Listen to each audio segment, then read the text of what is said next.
একজন বাবা সন্তানের জন্য ঠিক কতটা করতে পারেন তার কোনো মাপকাঠি নেই। পৃথিবীর সব ভাষা মিলিয়েও হয়তো সেই ভালোবাসার গভীরতা পুরোপুরি প্রকাশ করা সম্ভব নয়। ২০২৬ সালের বিশ্বকাপের এক মুহূর্ত সেই অদৃশ্য ভালোবাসাকেই দৃশ্যমান করে দিল।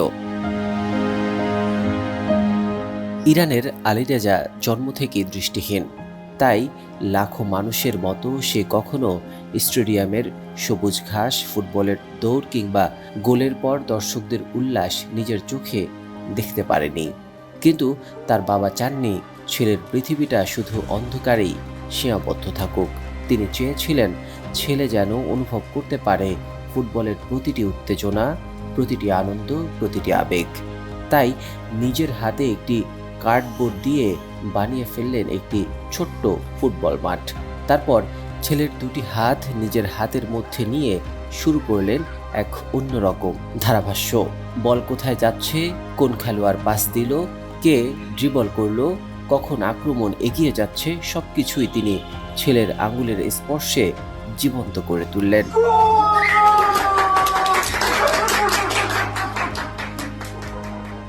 যখন ইরান গোল করল, বাবা আলতো করে ছেলের হাত গোল পোস্টে পৌঁছে দিলেন, আর ঠিক সেই মুহূর্তেই আলীরেজার মুখে ফুটে উঠল নির্মল হাসি। সে আনন্দে চিৎকার করে উঠল, বাবাকে জড়িয়ে ধরল।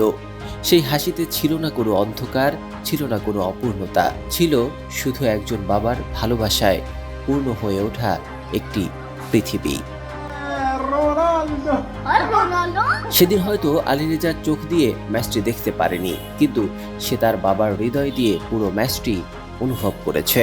বিশ্বকাপে অনেক গোল হয়েছে, অনেক নায়ক জন্ম নিয়েছে, কিন্তু লাখো মানুষের হৃদয় জয় করেছে সেই মানুষটি।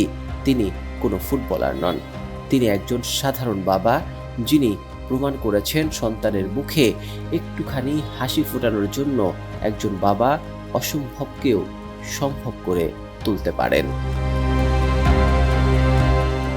পৃথিবীতে কিছু ভালোবাসা শব্দে প্রকাশ করা যায় না, সেগুলো শুধু অনুভব করা যায়। কার্ডবোর্ডের সেই ছোট্ট ফুটবল মাঠটি তাই শুধু একটি খেলার মাঠ নয়, এটি একজন বাবার বুক ভরা মমতা, অসীম ত্যাগ আর নিঃশর্ত ভালোবাসার প্রতিচ্ছবি।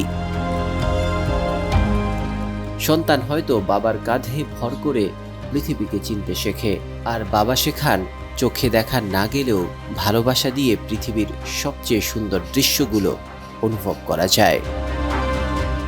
Desk report, news I.